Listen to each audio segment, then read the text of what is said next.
រលកលោកកថអើយ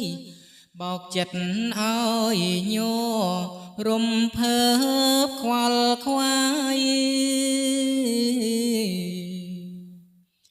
ជួនព្រួយកើតទុកជួនសុខសប្បាយ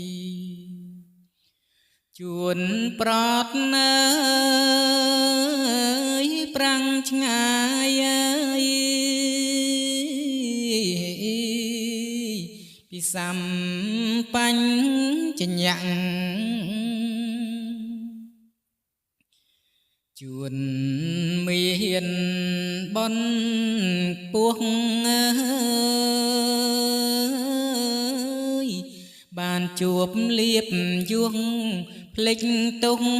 មរណៈមួយជ្រៅក្នុងភពជ្រុកក្នុងវត្តដាក់ទុំរាប់ដឹងជាង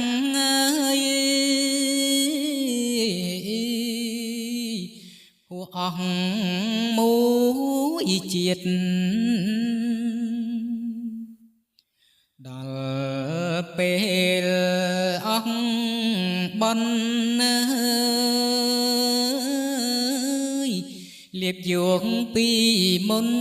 សាបសូនចោលមកសៀតបើមិនថែចិត្ត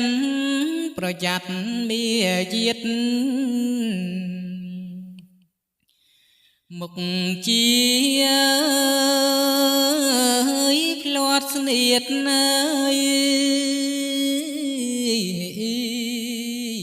យំសោកបោកប្រាពេល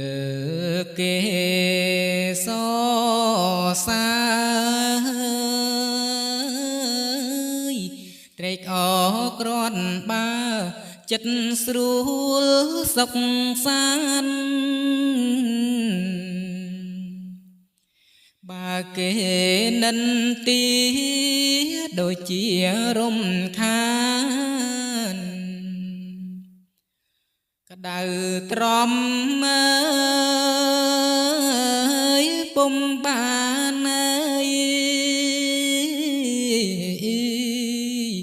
រាប់អានមិនយូរធម្មតាការពិតនៅក្នុងជីវិតទួងល្វិញចត់ជូ